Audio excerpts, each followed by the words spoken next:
Eu sou Marcelo Furtado, sou Head de Sustentabilidade da Itaúsa e acumulo nessa função a direção do Instituto Itaúsa. A missão do Instituto Itaúsa é apoiar a transição da economia brasileira para uma economia mais produtiva e positiva para o clima, para a natureza e para as pessoas. Isso explica por que eu estou aqui fazendo essa mediação aí para vocês, tem um contexto muito alinhado com o nosso painel. E eu ia começar, Ricardo, com você, para dar uma primeira bola, e logo depois eu passo para o Átila. Eu vou fazer o contrário, Átila. Você está me dando aquele olhar.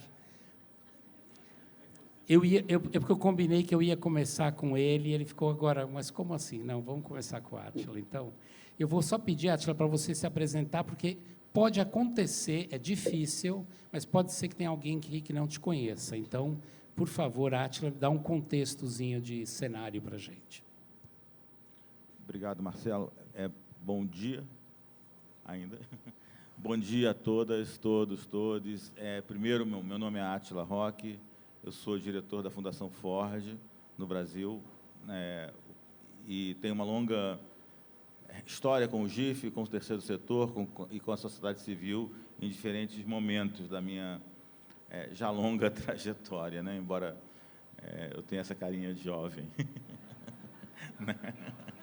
Não sou tão jovem. Marcelo, primeiro, assim, obrigado, obrigado, GIF. Eu fico sempre muito feliz de estar nesse espaço, e para quem acompanha o GIF, como eu acompanho já há tanto tempo, particularmente feliz de ver essa plenária, né? esse público, porque há 10 anos, ou mesmo talvez um pouco antes disso, não seria assim, não seria tão diverso, não seria tão jovem, não seria tão potente como é hoje. Isso, de alguma forma, nesse momento, de certa maneira, tão...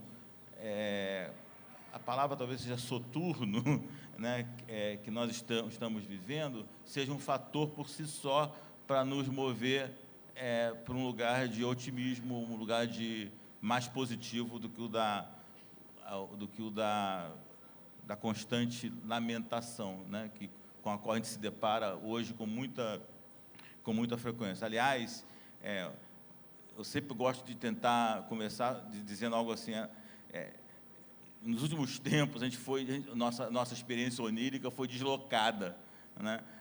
A gente costuma, eu pelo menos gosto de ter pesadelos dormindo e gosto de sonhar acordado, sonhar boas coisas acordado. E, de certa maneira, nos últimos tempos, isso se inverteu, né? Parece muitas vezes que a gente está vivendo pesadelos acordados. A Abigail foi muito precisa ao se referir ao momento em que a gente vive como um momento de emergência. E essa emergência, ela não é nova, de certa forma, mas ela talvez se agudizou nesse momento presente. Ela não é nova porque nós estamos falando, né, Marcelo, da questão climática, não é de hoje, por exemplo, né? E ela é uma das emergências que está colocando a nossa vida em questão. Nós falamos da violência racista, né, Bianca, também há muito tempo, já há bastante tempo, aliás, e ela também se acirra nesse contexto. Todos nós aqui, né, de alguma forma, temos feito essa trajetória. Mas talvez o que o contexto está nos trazendo de mais desafiador, eu acho, sobretudo da perspectiva da filantropia privada, é que talvez nós nunca tenhamos experimentado, no passado recente, um momento em que os nossos valores, aquilo sobre o qual nós erigimos a nossa vida, muitas vezes, né, nunca foram questionados de uma forma tão dura. Eu diria mais, questionados, inclusive, por um campo muito mais amplo do que simplesmente aqueles que nós costumávamos a reconhecer como aqueles que sempre se opuseram a esses valores, né? De certa forma, talvez o que o momento nos coloca de mais desafiador é como que reencontramos o caminho para trazer aqueles valores que, de certa maneira, fundaram a filantropia, não só no Brasil, mas, sobretudo, no mundo. Se você pensar né, que Andros Carnegie,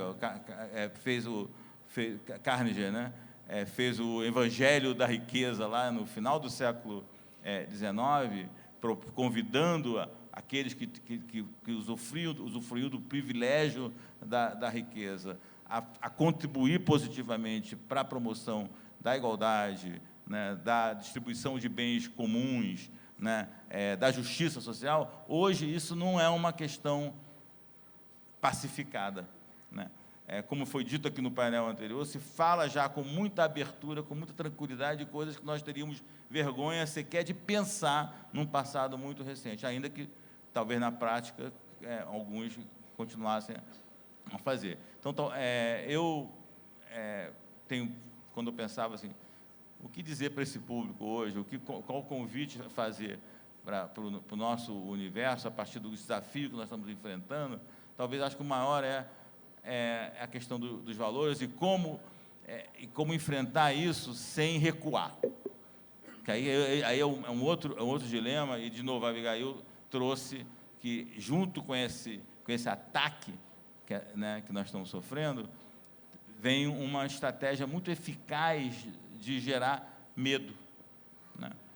Um medo real e um medo fabricado, né? Um medo em que faz com que você antecipe o ataque e, portanto, recue antes que o ataque chegue, o que é uma derrota antes de alguém efetivamente te vencer, né?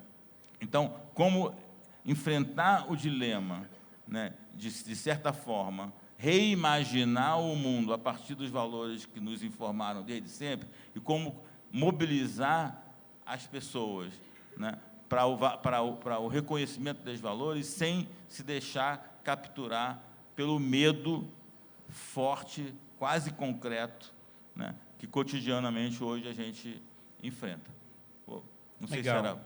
E Átila, você está trazendo essa questão do medo, e eu queria, nesse contexto, colocar, Ricardo, de provocação para a sua fala, também existe uma certa acomodação, porque a nossa bolha ficou grande e a gente consegue ficar conversando só na bolha e a gente consegue passar o ano inteiro em boas conversas, em animadas conversas, mas não necessariamente dialogando com a transformação e a inovação necessária.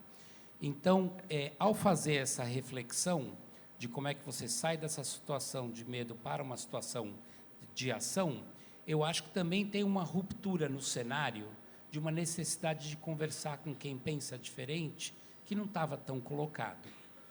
Como é que você lê esse cenário que a gente está vivendo? Vocês viram que o Marcelo tentou mudar a minha fala. Vou tentar me adaptar. Bem, desculpa que eu não vou virar aqui por razões meio óbvias para trás, para ver se eu não caio de novo. Não, dominado pelo medo. Fique em pé e olha para eles, não deixa o medo, levanta e olha para eles. Bem, bom dia, Ricardo Henriques, eu dirijo o Instituto Unibanco, sou conselheiro do GIF, muito honrado de estar aqui, poder ver, como a Átila disse, o perfil de quem está aqui e poder saber que a gente está falando de questões bem desafiadoras. Marcelo, todo mundo a questão, como você disse no início, incerteza não há nenhuma novidade, né? Mas talvez, como você está pensando na coisa da inovação, imediatamente me lembrei de um pensador vivo, o Zardar, que ele está falando que a gente está vivendo nos tempos pós-normais, tá? Em que a característica da incerteza hoje é totalmente diferente do que a gente pensou até recente, que ela sempre foi uma certeza probabilística, que você usava o passado e o presente como algo capaz de se extrapolar, você desenhar cenários, certo? Com alguma segurança. Toda a agenda, eu não vou entrar nessa discussão, é só porque fazer o gancho, mas toda a agenda de como pensar um mundo complexo, qual é toda a movimentação que a gente vê, onde as pessoas estão mais, pelo menos, convivendo mais com a discussão de inteligência artificial, aquilo que o Silvio Meira, né, aqui de Recife, fala do FIGITAL, físico, digital e o social, como organizando o complexo de decisão da sociedade contemporânea, faz com que a gente só tenha um conhecimento objetivo, que é o futuro imediato será muito distinto do que a gente viveu até agora, certo? E a gente precisa ser capaz de navegar sobre isso, atravessado por algumas mudanças muito estruturais que a gente está vivendo, tá? Num contexto, e é esse contexto que eu queria trazer, de uma pesquisa que foi lançada esta segunda-feira, tá? Um contexto que feita pela ação educativa e pelo antigo Instituto Paulo Montenegro, né, o Indicador Nacional de Analfabetismo Funcional, em que a gente tem o seguinte: hoje, só para não errar o número, 29% da população é analfabeta funcional, ou seja, não é capaz de ler um texto curto, um bilhete. Tá? Mas mais grave do que isso, pela primeira vez, o INAF qualificou o alfabetismo funcional em 3 níveis. O primeiro é o elementar. O elementar só consegue olhar um texto e ver as informações diretas. É incapaz de fazer extrapolação ou associação de mensagens secundárias. E só faz cálculos básicos. Isso é mais ou menos 60% da população. Ou seja, 65% da população adulta, entre 15 e 64 anos brasileiros, não tem nenhuma fluência e está totalmente apartada da sociedade contemporânea. É mais desastroso se a gente for olhar, não vou dar tempo aqui, se a gente olhar universitários analfabetos e alfabetizados elementares. Tá? Esse total vai dar 36% da população universitária. Tá? Então, o que interessa esse dado? Porque a gente está sendo atravessado por algumas mudanças muito radicais. A primeira é a transição demográfica. Tá? Você fazer aqui, para não fazer propaganda para o rapaz, Twitter, né? Porque já não é mais dele, então vou fazer Twitter. Tá? A transição demográfica fez com que o Brasil seja um dos países que mais aceleradamente chegou a uma pirâmide equivalente aos países desenvolvidos, certo? Onde a gente não terá mais jovens como tem hoje, só que vai ser o primeiro caso, se a gente conseguir ter um projeto de sucesso para o Brasil, será o primeiro caso de uma nação que, se quiser realmente se desenvolver, que vai fazer a transição e ficará velha antes de ficar rica. Isso nunca aconteceu, a gente não tem case, não tem benchmark para isso no mundo. Tá? E a gente tem um baita problema, e quando eu estou falando velha, esses são os adultos que eu estou falando para vocês. Tá? Lembrem que os jovens que estão na escola hoje, no ensino médio, terminam o ensino médio, só 10%, para ser por cima, é fluente em matemática, só 10% de que termina o ensino médio. Então, a gente está tendo essa transição demográfica avassaladora. Sobre essa transição demográfica, tá certo? A gente tem uma radical reconfiguração do mundo do trabalho. Não é um problema de empregos que serão extintos, será emprego para muita gente, então terá emprego para pessoas, mas as competências necessárias, elas extrapolam em muito as habilidades cognitivas que a gente está habituado. Elas têm a ver com as habilidades cognitivas, mas têm a ver com todas as habilidades de trabalhar de forma cooperativa, resolver problemas, ter capacidade de entendimento de situações complexas e derivar soluções para situações complexas, e todo o repertório que está associado ao que a gente chama socioemocional, né? Isso é empatia, capacidade de colaboração, capacidade de interação, com todo o campo da criatividade, da fabulação e da incidência sobre o mundo imaginário, que nos permite ainda estabelecer fronteiras razoáveis entre as máquinas e o humano. Isso são competências que têm que ser acionadas. Agora, essa reconfiguração do mundo do trabalho vem associada à transformação mais radical que a gente está vendo, que tem a ver com inteligência artificial, tem a ver com a tecnologia, tem a ver com todas as mudanças, perdão, aqui só que estão derivadas desse processo. Essas competências que são necessárias nessa mudança, faz com que a gente fique mais em dúvida ainda, porque, lembra o analfabetismo funcional que eu falei para vocês? A gente está medindo competências que são do passado. Essas competências que a gente diz que são do século XXI, e lembrem, o século XXI já acabou, brincando aqui, já nasceram as crianças que viverão até o século XXII, a nossa esperança de vida é de 76 anos e meio, já estão todos aí que estarão no século XXII, a gente já está falando sobre esse ciclo para o século XXII. Várias das competências que a gente enuncia como competências do futuro, são as competências que têm que ser desenvolvidas agora. O pensamento computacional não é uma técnica para quem vai fazer universidade, o pensamento computacional tem que ser desenvolvido desde a primeira infância. Estava falando com a Fundação Maria Cecília Souto de Gal aqui com a Mariana ontem, isso. Não é porque a gente achava que é para aprender técnica, aprender coding. A codificação não é para o cara virar programador, você não vai ter mais programador, as máquinas serão autoprogramadas, você terá prompts. A questão é que eu tenho uma linguagem da mesma natureza que a linguagem franca, a língua portuguesa, ou uma língua estrangeira, que é a linguagem da matemática que permite o raciocínio lógico dedutivo, e uma linguagem associada ao campo todo do digital, que a gente precisa desenvolver. Percebam que a gente está falando de esse estoque de dívida gigantesco com uma desatualização frente àquilo que é necessário. Ou seja, se a gente olhar os últimos 40 anos, o Brasil está melhorando em educação. Não é um problema de melhoria, mas a gente está melhorando numa velocidade baixa, com uma fronteira do conhecimento se movimentando. E se movimentando mais rápido que a gente está se movimentando naquilo que a gente tem de vida histórica. Então, a probabilidade de a gente ser uma nação irrelevante é muito alta. dentro desse cenário que está colocado. Obviamente, tem uma outra mudança. Marcelo é o mais fluente, muito mais, sobre a questão da crise climática. O que interessa na crise climática é que ela abre para o Brasil uma oportunidade única, caiu do céu. Estava olhando assim, de bobeira, caiu no céu, para poder transformar as ditas vantagens comparativas que a gente tem em toda a discussão ambiental em vantagens competitivas. O problema é que essas vantagens comparativas jamais se transformarão em vantagens competitivas, mesmo que a gente tome decisões de investimento consequentes hoje, se a gente não enfrentar esse gargalo da qualificação das pessoas dessa sociedade, que está apartada do que são os dilemas do século XXI, tá? E do futuro século XXII. Sem falar na quinto atravessamento, eu caro isso, que é a crise da democracia. Né? Uma sociedade democrática que não entrega o que tem que entregar, que gera a quantidade de ressentimentos, né, de baixa expectativa de todos que estão colocados. E, evidentemente, a gente não toma as decisões que tem que tomar sobre isso. Por que eu estou falando desse negócio todo nessa questão de um cenário de incerteza? É que, sobre a incerteza, nos há um espaço, e é como o Marcelo disse, incerteza só no passado que mobiliza imobilidade, né? Paralisia, né, que eu estava contando. Ao contrário, a incerteza, nas sociedades contemporâneas, ela é o oposto da criatividade, da inovação. A incerteza anuncia o campo de inovação. Só que a gente precisa, nessa democracia, né, isso, em que a direita extremista e liberal, com os valores que eu estava colocando, tanto os valores antidemocráticos, os valores do negacionismo científico, os valores do racismo, todos os seus traços estruturais do racismo, essa disputa nos impede de fazer um acordo de sociedade para um projeto, e aí depois a gente vai falar sobre caminhos da filantropia, para um projeto que a gente acorde num amplo espectro doutrinário, que vá da direita à esquerda, que consiga trabalhar com conservadores, trabalhar com liberais, trabalhe com progressistas, para dar conta de fazer uma opção, concluo, de querer ou não estar na primeira Liga das Nações. Hoje, a gente está projetando, no máximo, ser parte da liderança da segunda Liga das Nações. Tudo mais constante, estamos lidando com a incerteza de um modo que, quase como um vaticínio, nos colocará como uma sociedade irrelevante, porque estará na segunda Liga das Nações, desperdiçando um potencial de transformação gigantesco que está na nossa frente e que pode ser que a gente esteja não fazendo um acordo de sociedade para viabilizar isso e nos transformar. Esse que eu acho que é um pouco como lidar com a incerteza hoje. Legal.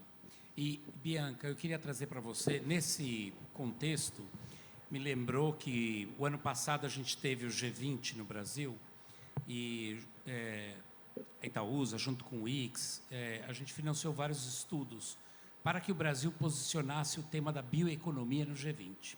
E conseguiu, foi um resultado muito positivo, muito bacana, mas ao fazer esse trabalho, a gente percebeu que a gente também pode conseguir fazer uma economia positiva para o clima e para a natureza, mas não necessariamente positiva para as pessoas. Então, a questão da igualdade e da desigualdade, ela permeia, inclusive, o futuro.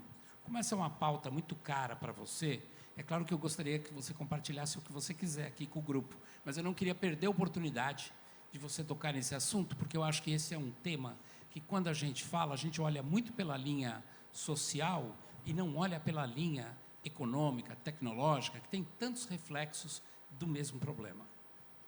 Obrigada, Marcelo. Bom dia. Que bom estar aqui com vocês nessa roda menor e na roda maior também. A sua pergunta me provoca muito, porque como é que algo bom para a economia, ou para a natureza, ou para o ambiente, pode não ser boa para pessoas, né? Me parece que a economia precisa estar a serviço das pessoas, ou deveria estar, né? Acho que estamos falando sobre pessoas que são parte dessa natureza. Então, algo bom para a natureza que não é bom para as pessoas, eu cria em mim um conflito cognitivo. Mas eu sei que é um conflito cognitivo compartilhado com muita gente que está aqui, né? Afinal, estamos nós aqui. E aí eu fico com vontade, assim, de perguntar para o círculo maior, sem a menor condição de ter uma resposta, diante do número de pessoas que estão aqui, quem aqui já teve condição de, ao planejar uma ação, quem aqui teve todos os recursos necessários para chegar a um momento de ver o limite dessa ação, porque deu para fazer todo planejado, e aí então teve condição de avaliar e melhorar para buscar novos caminhos? Eu tenho a sensação de que, na minha ação coletiva, pensando no movimento negro, movimento feminista, essa possibilidade nunca existiu. Porque a gente traça uma rota, tem um desafio colocado. A gente planeja como lidar com esse desafio. A gente constrói uma série de iniciativas coletivas para lidar com esses desafios. Mas, antes de qualquer mínimo resultado, o vento bateu para outro lugar. E tudo precisa ser replanejado. E a gente precisa, de novo, ter uma conversa sobre, mas o que fazer? O que fazer diante desse cenário? Quando você pergunta das tecnologias, principalmente, esse tema me é muito caro, porque, numa vida passada, eu fui muito próxima dos temas da cultura digital. E o Brasil foi um país produtor de tecnologias livres. É tão lamentável olhar para o quanto hoje nós somos reféns de um ambiente tecnológico que não é pensado nem planejado por nós. Quando a gente teve aqui do lado, no Rio Grande do Norte, o plano de uma TV digital, que era uma possibilidade imensa para o mundo, mas que o Brasil tomou a decisão política de não adotar o modelo brasileiro para a TV digital. A gente tomou decisões em governos apoiados por muitas das pessoas que estão aqui, inclusive por mim. A gente tomou a decisão de que não era política pública para a produção tecnológica que importava. Que, se a gente se aliasse às big techs, que naquele momento a gente não se chamava desse jeito, ia dar tudo certo. Então, tinha um momento em que a gente fazia um debate de inclusão digital, por exemplo. Então, as pessoas diziam, como a gente faz para mais pessoas navegarem na internet?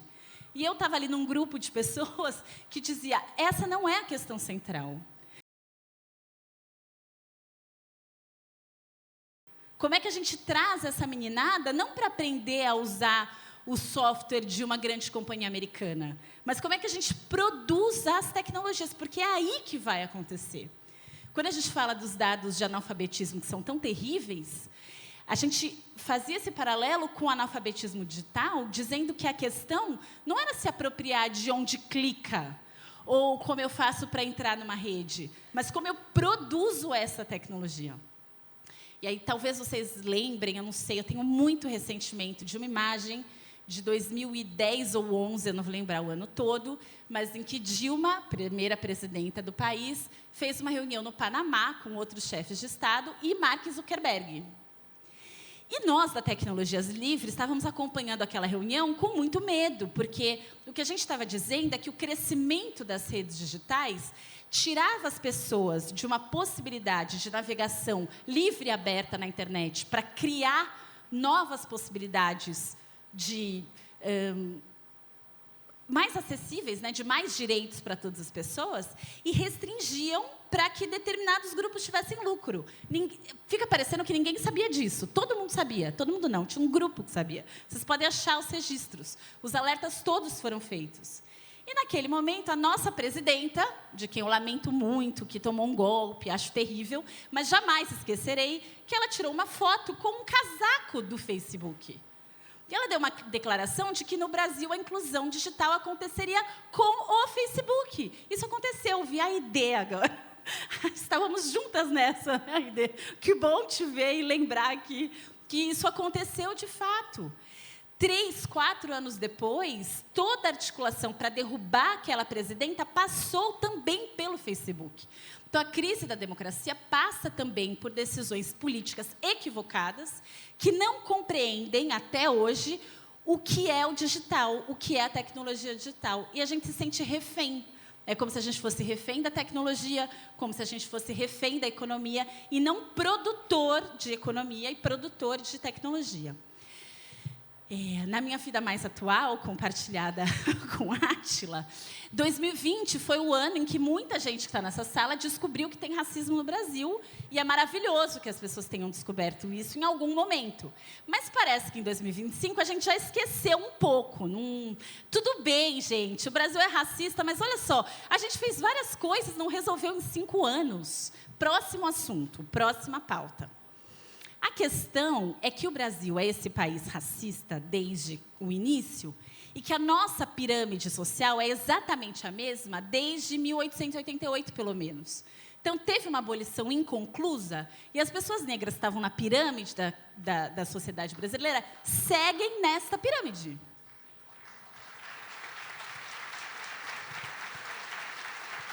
E aí a gente fica... Eu não acompanho os 30 anos do GIF, mas eu talvez acompanhe os últimos 10. E eu venho para cá com muita alegria por encontrar as pessoas e por saber que todo mundo que está aqui quer uma mudança social profunda, ao mesmo tempo dá aquela sensação de uma enxugação de gelo eterna, porque a gente não consegue alcançar um ponto em que vai ter uma virada um pouco maior. Eu não quero dizer com isso que nada mudou. O próprio Congresso mudou. O Átila disse isso no início.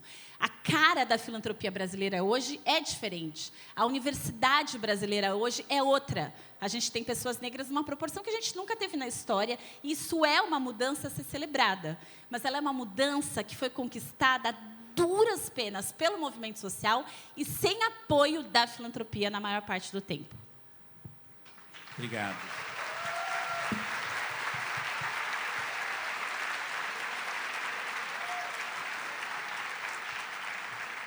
Jade, é uma oportunidade para a gente ter uma representante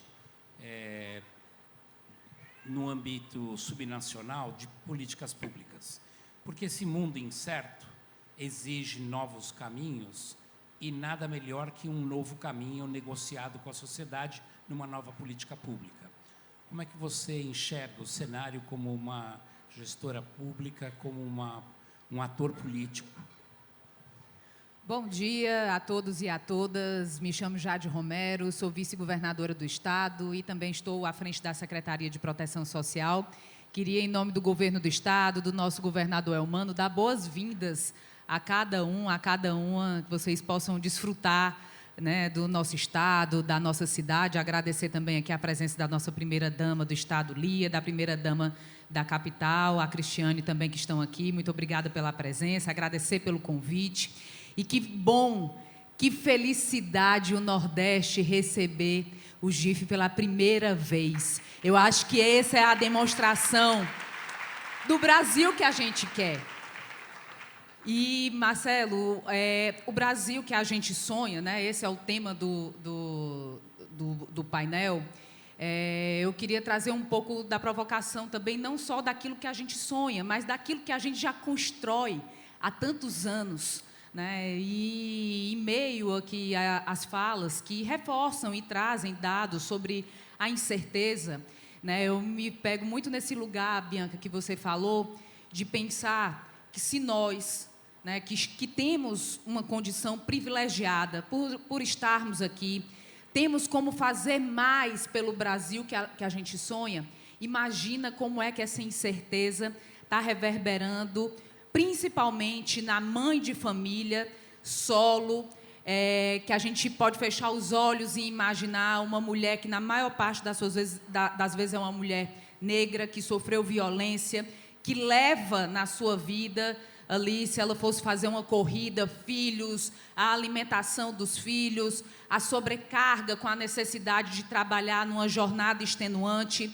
né, o cuidado com a educação, com essas crianças, com idosos, né, todo esse panorama de incerteza climática, de incerteza política, de ataque à democracia, de tantas incertezas e de muitas vezes num contexto de profunda desigualdade social, de uma habitação precária, sem segurança alimentar e com, muitas vezes, nem o direito de se perguntar e de sonhar, que é o que a gente está fazendo aqui, e o que nós que temos essa condição de privilégio temos e fazemos todos os dias.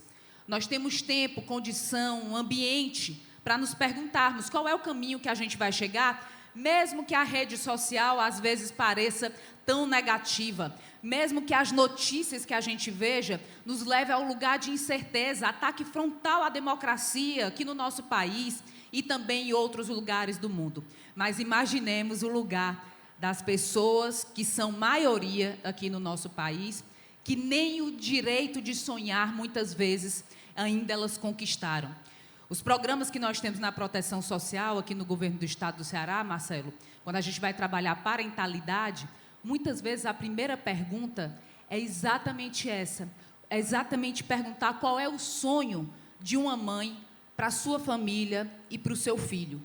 Então, eu queria também aproveitar, falando de parentalidade, dizer que o Estado do Ceará, agora olhando também a perspectiva positiva, né, conseguiu, por exemplo, atingir, a meta do Brasil é chegar a 85% das nossas crianças alfabetizadas em 2030. Nós já alcançamos, graças ao esforço repetido, a uma pauta positiva que foi construída, inclusive, com a filantropia e com as fundações. Então, nós já temos também resultados positivos. Nós também precisamos tentar olhar pelo prisma de dizer, nós já caminhamos bastante. Quem tem a oportunidade, esses dias nós fizemos uma entrega do programa, nós temos alguns programas de transferência de renda aqui no Estado, e percorrendo os interiores, a gente já vê a mudança do perfil econômico, comércio movimentado, as empresas chegando no interior, uma realidade diferente, talvez não na velocidade em que a gente sonhasse ou imaginasse que pudesse chegar. Mas as coisas estão acontecendo. E aqui eu queria dizer para o Ricardo, né, concordando aqui com pontos que ele colocou, não há caminho também para se concretizar esse país que a gente sonha, fora dos caminhos da educação, do investimento maciço em educação, persistindo, né, na educação pública de qualidade, que dá a oportunidade, que se renova diante do mercado. Né? O Estado do Ceará está transformando, né, por meio de investimentos em infraestrutura, as suas vantagens comparativas em vantagens competitivas para o hidrogênio verde, né? Uma nova economia. E a escola também precisa estar atenta, né? O país também precisa estar atento, olhar para o Nordeste, olhar para os estados também que têm lutado para superar as desigualdades regionais e caminhar nesse sentido. Mas também não há outro caminho se nós não olharmos para outras duas pautas que eu considero muito importantes. Primeiro, a do desenvolvimento infantil. Nós temos a oportunidade de ter um corte geracional quando a gente proporciona às nossas crianças a alimentação, proteção e desenvolvimento. E o Estado do Ceará também conseguiu esse avanço, Ricardo, Marcelo, Bianca, Átila, também graças à parceria que foi feita, ao trabalho que foi feito também por meio das fundações. E aqui eu queria agradecer muito à Fundação Maria Cecília Souto Vidigal, a Pórticos, a Vanli, que foram fundamentais para os marcos temporais também na construção das políticas públicas da primeira infância aqui no Estado do Ceará. E já para finalizar nessa primeira rodada, outra pauta que não poderia deixar de falar, que falei lá no começo, que é a busca pela equidade de gênero. Queria dizer aqui para quem investe em filantropia, sigam investindo no fomento de lideranças femininas. Nós precisamos ter um Brasil de mais mulheres. E digo isso não é somente em causa própria, mas é porque quando uma mulher tem a oportunidade, seja na política, seja numa empresa, seja na fundação, seja no bairro que ela mora, a gente sabe, nós temos conhecimento, sabemos disso, ela muda não somente a vida dela, ela muda a vida de quem está no entorno. Então, eu acho também que é uma grande oportunidade, nós já temos visto o crescimento das lideranças nas fundações, nas empresas, no terceiro setor, na política. Ainda não é aquilo que a gente sonha, mas nós estamos caminhando. É preciso também, às vezes, saber do cenário de incerteza, das dificuldades que nós temos, mas não perder a esperança. Eu acho que o contrário de medo, para nós brasileiros, é seguir esperançando, seguir fazendo o caminho que a gente acredita, mesmo quando tem uma agenda contra, quando dizem que não é mais esse o caminho, nós sabemos qual é o caminho e o que é que tem que ser feito. É preciso coragem e esperança para seguir fazendo. É isso. Muito obrigado. Eu achei ótima a maneira, já de como você abordou a resposta, porque você já encaminhou a gente para a segunda rodada e, dado o tempo, eu já vou incorporar perguntas que eu recebi para estimular essa nossa segunda rodada que fala sobre ação. E como a gente começou 10 minutos atrasado, eu vou pedir aqui, se alguém quiser fazer um sinal, que tudo bem a gente ultrapassar 10 minutos. Tudo bem, Cássio? Porque aí a gente dá conta de fazer o tempo que a gente combinou de conversa. eu juntei 6 perguntas, porque tem uma coisa que veio aqui que não é pergunta, que é Bianca, você é maravilhosa, então só vou reproduzir aqui. Não é pergunta, mas chegou, né? Eu falei, tudo bem. As perguntas, agrupando as perguntas, existe uma provocação, um pouco na linha do que a Bianca colocou, que é a pergunta para vocês responderem, mas tudo bem. E a filantropia, ela está fazendo a inovação e a transformação necessária para mudar o curso do caminho, como uma crítica de que não estamos fazendo isso? Esse tinha um conjunto já de 4 perguntas nessa linha. Um outro conjunto de perguntas faz a provocação de que a filantropia está mais tímida no financiamento de organizações de ativismo. E como é que vocês veem isso? E a terceira pergunta, aí eu acho, Ricardo, mais talvez para mim e para você, para as filantropias corporativas e para as empresas, como elas veem o seu papel neste plano de ação. Se você puder abordar isso um pouco na sua resposta. Eu vou sugerir, Átila, começar com você e seguir um pouco a mesma rodada, por favor. Bom, obrigado, Marcelo. Eu acho que talvez vale apenas começar sobre, né, o copo está cheio, o copo está vazio, para onde a gente estamos sendo disruptivos, né, para usar a expressão do caso suficiente, recuperar um pouco de que filantropia, de que setor nós estamos falando, de que lugar nós estamos falando. Nós não estamos falando dos Estados Unidos aqui, não estamos falando da Europa, nós estamos falando de um país em que a história da filantropia privada é muito recente. Agora, é muito recente, mas também ela se desenvolve no contexto de uma história que é aquela que a Bianca se referiu, né? Uma história de um profundo déficit de direitos, né? Uma história em que a desigualdade ela é praticamente uma obsessão das nossas elites proprietárias, né? Ela é praticamente uma seita, né? Assim, a promoção e a reafirmação das desigualdades nesse país, né? A afirmação constante de que uns são mais iguais do que outros é uma coisa que está muito arraigada na nossa cultura. Essa filantropia que nós estamos referindo, de certa maneira, ela vai na contramão dessa tradição, mas ela também, muitas vezes, reitera essa tradição. É da sociedade, está no nosso ethos. Mas eu queria lembrar que, na história do Brasil, nosso setor, esse campo, essa comunidade, ela praticamente nasce com a democracia, né? Então, talvez o maior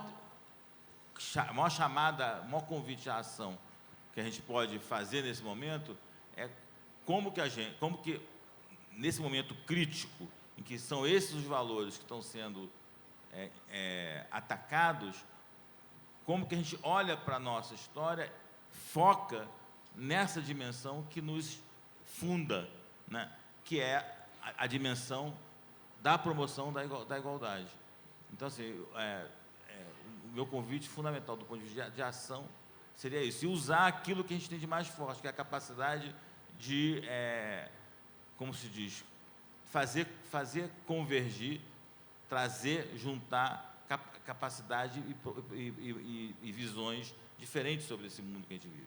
Então, acho que o convite ao diálogo, o convite a repensar o Pacto de 88, né? E ver em que nós ficamos devendo, no que precisa ser alterado, é fundamental, né? E Átila, tinha uma pergunta aqui, exatamente o que a gente está fazendo errado, que deveria parar de fazer. Então, Ricardo, eu já vou pedir para você, na sua resposta, se você quiser encaixar, e os outros que falarão também depois de você, se tiver alguma coisa que está muito clara para você, que a filantropia continua fazendo, que ela deveria parar de fazer, acho que isso é tão importante quanto o que devemos fazer novo. Só uma declaração sobre a minha fala e depois a sua. É importante para pegar essa questão da ação. O que eu estou tentando alertar do risco da irrelevância, que em última instância a gente virar um país que cai na armadilha de ser um país de renda média com padrões oceânicos de desigualdade, né, marcado pelo racismo estrutural, tá? E a gente pode virar isso, não leva à paralisia ou ao contrário, me parece que é a minha maior fonte de energia para poder fazer as mudanças. Então, e o país tem evoluído. A questão é, o alerta é, e aí a filantropia tem que dar gás nisso, é o seguinte: a gente está evoluindo lentamente e vai perder o trem. Parece que a gente está evoluindo como se vamos fazer um trem melhor. E o nosso desafio é fazer um trem de alta velocidade, que não é melhor do que aí está, e mudar o trilho para fazer o trem de alta velocidade. A gente tem que fazer isso ao mesmo tempo. Tá? Então, a gente precisa dar saltos, precisa de leapfrogs nesse processo. Tá? A filantropia é um ator disso. Acho que a Abigail trouxe isso. A gente não pode cair na ingenuidade redentora por parte da filantropia, tá certo? Mas ela tem que ser entendida no espaço público brasileiro, né? Que tem governos legitimamente eleitos nas suas 3 esferas, tem o setor privado, tem os movimentos sociais e tem a filantropia. Tá? Aí, 2 coisas talvez sejam chaves. Uma conversa com a primeira fala do Átila, ou seja, e fala com a fala da Abigail, fala com todas as falas, agora que eu me lembrando aqui, que é como é que a gente está sendo massacrado no campo dos valores, né? A agenda DEI, né, diversidade, equidade e inclusão sendo bombardeada nos Estados Unidos, várias empresas questionando se deveriam fazer seus investimentos. Tá? Então, acho que a primeira coisa, eu acho que tem um efeito positivo, que é a gente saber, gente, quais são as empresas que, legítima e efetivamente, fazem a escolha por estratégias de ação afirmativa que envolvem diversidade, equidade e inclusão. A velha imagem do joio e do trigo, separar uma coisa do outro, eu acho que o mundo vai ser submetido a esse estresse, certo? E acho que a gente vai poder, se a gente pensar nessa ideia de uma aposta para um salto no futuro, que evidentemente busque fazer com que a sociedade brasileira seja menos desigual e seja potente, tá? Essas empresas vão ter que se manifestar e colocar em jogo. A questão é que, por trás dessa escolha das empresas e da filantropia associada, está sair de uma armadilha. Essa é a oposição que várias visões doutrinárias no país estabelecem entre excelência e equidade. Essa oposição será o fundo do poço para a gente. A gente precisa ser capaz de associar excelência com equidade, na política educacional e em várias outras. A questão é que isso não necessariamente é uma escolha a priori do setor privado. Isso é como dar conta disso. Uma excelência sem equidade nos coloca numa trajetória de degradação, desacopladas do que a sociedade pode fazer.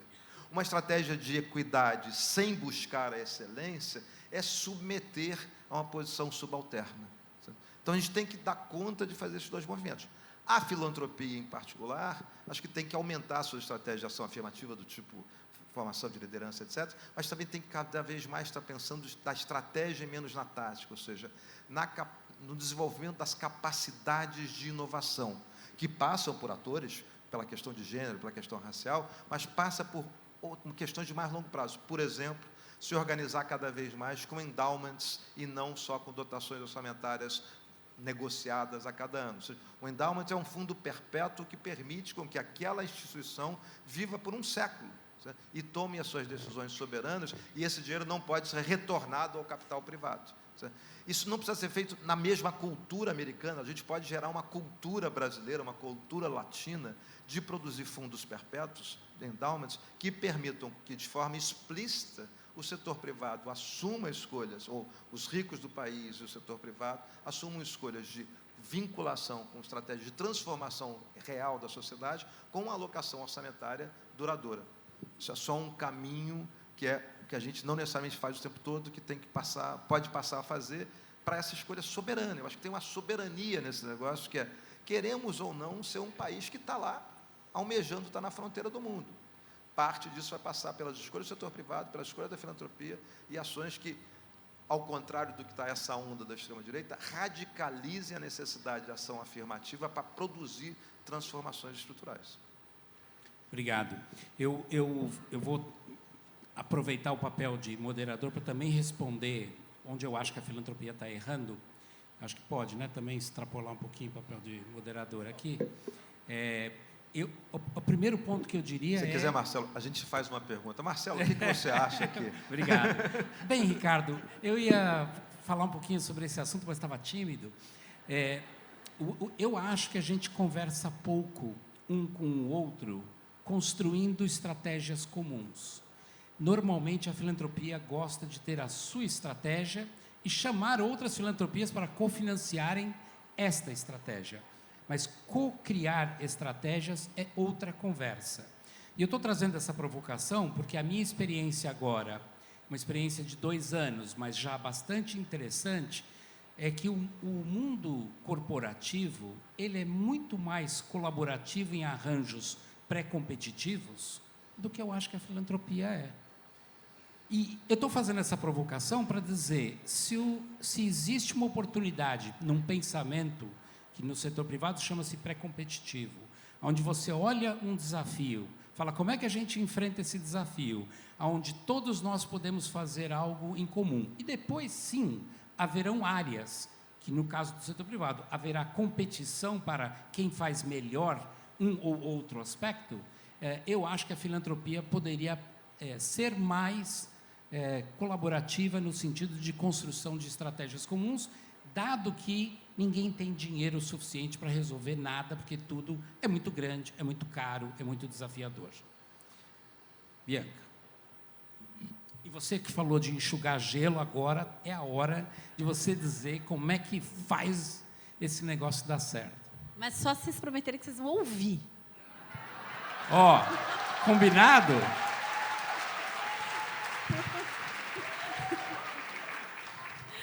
Vamos lá. Concordo com o que vocês já disseram e reforçaria a ideia de que co-criar é importante com a própria filantropia, mas também com quem executa a ação. Essa desconfiança do ativismo, que alguém perguntou, ela sempre existiu, mas ela está exacerbadíssima agora, né? Parece que o Trump apitou nos Estados Unidos, a filantropia brasileira ouviu, recolheu o dinheiro e está assustadíssimo, né, com a gente. Precisa de coragem e precisa de risco. Então, se algo que o mercado faz também, que as empresas fazem, que o mercado financeiro faz, é arriscar. Não dá para colocar um pouquinho de dinheiro em cada uma das 1000 iniciativas por um aninho, achando que você vai ter uma resposta. Precisa confiar e arriscar. Precisa de apoio por 10 anos e de muito dinheiro para uma iniciativa. Eu agradeço as palmas, mas assim, não é a primeira vez que eu estou falando isso, e todo mundo fala isso o tempo inteiro. Então, a gente já sabe. Eu estou só mimetizando para a gente mesmo o que todo mundo aqui já sabe, mas, por alguma razão, quem toma a decisão não tem coragem de fazer. E outra coisa que eu acho que a filantropia devia parar é de repensar a estratégia o tempo todo. Plano estratégico, todo ano. Todo ano a gente recolhe, não apoia ninguém, porque a gente está aqui conversando internamente. Acho que não dá para fazer isso. Uma coisa que eu também queria dizer é que quando vocês se sentirem, né, quando a gente se sente muito perdida ou perdido, a gente precisa saber a que recorrer. Todo mundo vai ter dúvida, mas a gente tem a quem recorrer. No meu caso, eu volto lá em 2015, na Carta da Marcha das Mulheres Negras, que tem uma série de princípios e diretrizes da contribuição das mulheres negras organizadas para esse país. Esse ano tem Marcha das Mulheres Negras de novo, a gente vai ter um novo documento. Outro documento para o qual eu volto é para a Carta de Princípios da Coalizão Negra por Direitos de 2019, que se tematiza mais uma série de documentos de movimento negro, que foi construída naquele momento por 90 organizações. Então, se eu não sei algo sobre um tema, eu vou lá, coalizãonegraporddireitos.org.br, clico em sobre e revejo naqueles pontos. Ali tem muita elaboração e eu consigo, de novo, me localizar no mundo. Então, acho que todo mundo aqui pode ter essas referências e mais referências, né, para se sentir menos perdido nos princípios. E a terceira coisa que eu queria dizer é que a gente precisa de condições para imaginar e para disputar imaginário. Então, aquilo que eu falei sobre o Brasil ter tido uma oportunidade gigante de produzir tecnologia, tanto quanto o norte do mundo, e a gente não ter aproveitado essa oportunidade por uma decisão política naquele momento, tem outras oportunidades acontecendo o tempo todo. E a gente precisa, de fato, investir na criação de mundos. E a gente faz isso, obviamente, com iniciativas da tecnologia, com projetos, com game, mas a gente também faz isso com literatura, com produção audiovisual. Disputar imaginário é um caminho muito importante para a gente conseguir transformações mais profundas. Obrigado, Bianca. E eu lamento que as minhas duas chefas, a Ana Lúcia e a Neca, não estejam aqui, porque essa era a oportunidade que eu tinha de dizer, por isso que no meu conselho a gente majoritariamente faz apoios de 3 anos no grantmaking que a gente faz, que não são 10, mas pelo menos já é um ciclo de apoio que permite a organização se planejar. E no fazer juntos, claro que a gente pode fazer muito mais, mas eu acho que a gente tem uma experiência recente com o Saron, que está aqui, da Fundação Itaú, aonde a gente está, governadora, trabalhando com restauração florestal, mas a gente falou, no lado financeiro, mais dinheiro para restauração, mais dinheiro para restauração. Mas a hora que esse dinheiro vier, quem é que vai fazer isso? E a parceria com a Fundação Itaú é para gerar mão de obra, tecnólogos, Brasil afora, para trabalhar nisso. Então, fazer essas conexões não são muito... não é nada, assim, radical, porque eu já estou fazendo algo com você que você já faz, mas é fazer junto de maneira estratégica. Desculpa quebrar o protocolo, mas vocês não precisam fazer isso sozinhos. Vocês podem chamar mais gente Então, para pensar e a nisso gente com vocês. a gente adora trabalhar com outros, então, com certeza. Jade, eu tenho que parar de chamar de vice-governadora. Eu queria ser um pouco provocativo agora, porque veio a pergunta, tá? Não sou eu que estou fazendo. A primeira pergunta que veio e que eu achei bem interessante, no painel anterior falou-se muito de pagamento de impostos e aonde que, na sua visão, seria o balanço entre marcos regulatórios para fomentar filantropias com isenção de tributos públicos versus impostos. Se você pudesse falar um pouquinho sobre isso. E a outra provocação que eu faria para o mundo filantrópico, muitas vezes a dificuldade de trabalhar com ente governamental é que muda o governo, é aquele programa, aquela construção que não deu tempo ainda de concretizar, vai embora pela janela.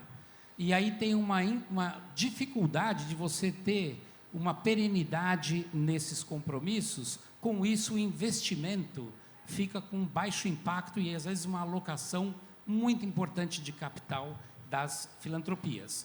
Então, se você puder refletir um pouquinho sobre esses desafios, mas olhando pelo lado que você tem colocado de oportunidades, como é que a gente resolve isso? Bem, vamos lá. Primeiro, pegando um pouquinho também da pergunta anterior, né, mas não falando da filantropia, falar do âmbito político, né? Eu acho que a classe política como um todo tem errado quando tenta se comunicar somente com aquela sua bolha, com aquele público que muito provavelmente faça o que você quiser, aquela história do meu plano, um pano com glitter está aqui para ser passado, né? Então, a classe política precisa falar mais sobre gestão, sobre excelência, sobre estratégia, sobre a coordenação desse rumo aonde a gente quer chegar. E, para isso, é preciso se separar o momento em que é necessário, que faz parte da democracia, que é a eleição, que se encerra, e, a partir do momento em que ela se encerra, é preciso dialogar, escutar, fazer gestos e, sobretudo, não criticar o interlocutor opositor. Por mais que a gente saiba que isso acontece porque, às vezes, é um chumbo trocado, mas porque algumas estratégias que são usadas por nós da classe política faz com que aquela classe que a gente precisa dialogar feche os ouvidos a partir do momento em que a gente se posiciona sempre como político, mas não enquanto gestores, enquanto estrategistas, enquanto coordenadores dos investimentos e desse lugar aonde a gente quer chegar. Então, eu acho que falta um pouco dessa maturidade, digamos assim, de superar e de ter a coragem mesmo de conviver com quem pensa diferente, com quem não vai concordar e de se levar o país para aquilo que a gente converge. Né? Se a gente pensar aqui, cada um de nós pensarmos agora qual é o Brasil que a gente sonha, com certeza, mesmo que a gente atue em áreas diferentes, mesmo que a gente pense politicamente diferente, mesmo que a gente se identifique com agendas diferentes, há muito mais convergência do que divergência. Então, por muito tempo, o dividir, isso foi visto como uma forma de lucrar, né? De arregimentar pessoas. Eu acho que é necessária a maturidade para superar, né, essa polarização e buscar aquilo que nos converge. E isso envolve muita coragem, né, e principalmente se despir um pouco dessa questão da política a toda hora e tentar fazer a gestão de excelência com estratégia. Me permita também, eu não vou falar, obviamente, fazer crítica à filantropia, mas vou fazer uma provocação. Acho que o que eu poderia dizer aqui, enquanto vice-governadora do Estado, é que a gente poderia ter mais investimento, né, no Nordeste, aqui no Ceará. Pense num povo bom, danado, com muitos projetos bacanas, com muita coisa acontecendo. E que com dinheiro, né, com aporte, com estratégia, com a mente de quem está muitas vezes ali no eixo Rio-São Paulo e tal, né, Sudeste, Sul, quem sabe, né, a gente não conseguiria trazer um pouco mais desse olhar para cá, e eu acho que isso daria aí um match bem legal. E essa questão dos impostos e carga tributária, eu acho que isso tem muito a ver também com a narrativa que se escolhe. A gente teve, recentemente, um embate muito grande no país sobre a quantidade de recursos que são destinados para o Bolsa Família. Um exemplo.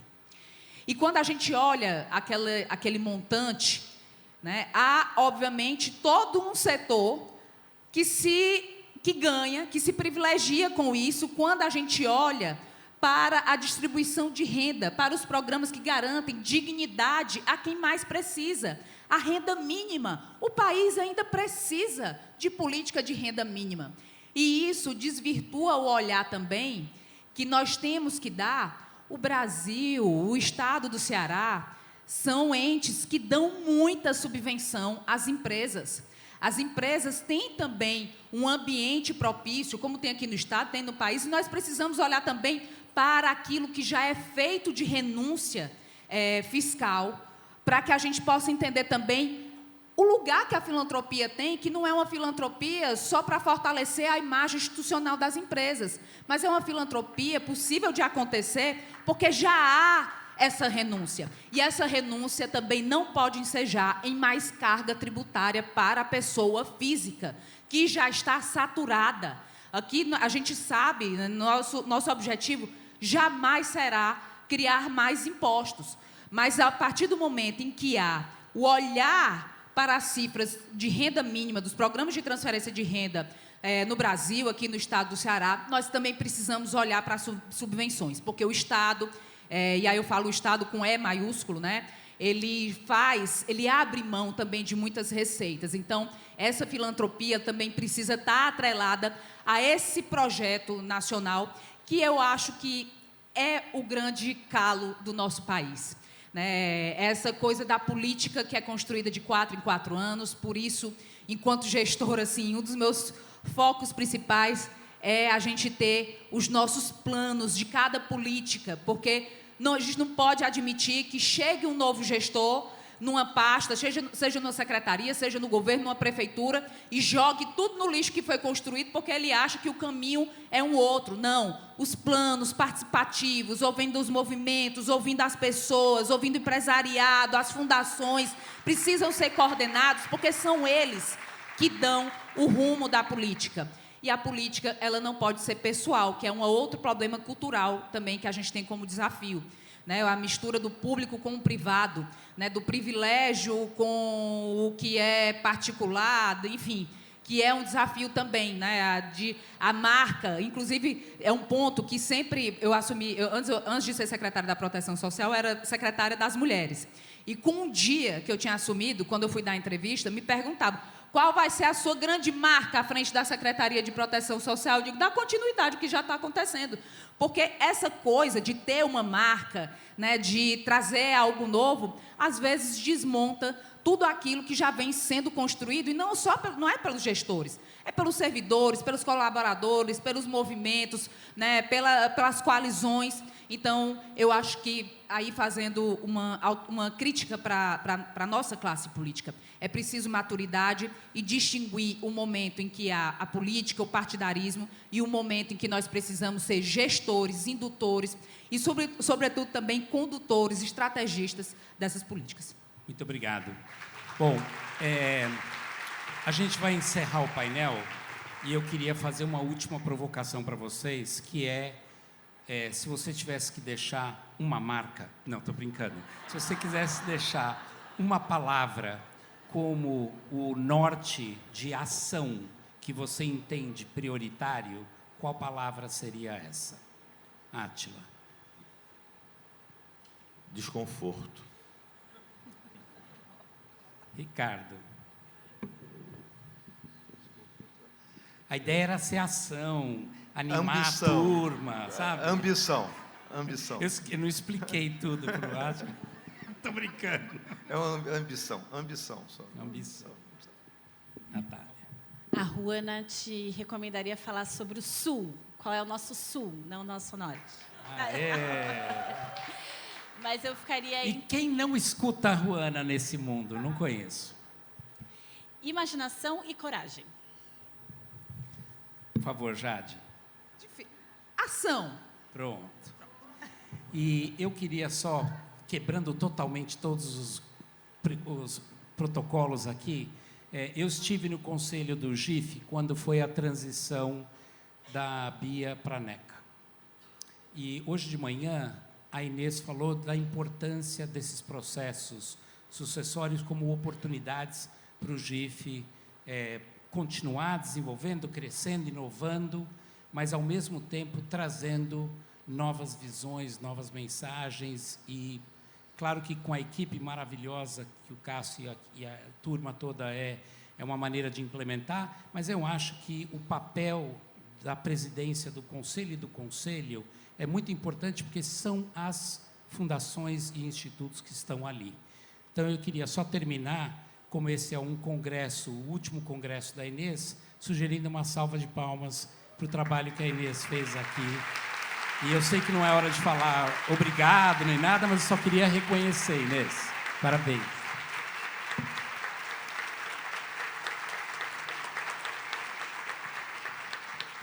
Obrigado, gente. Estamos liberados para almoçar.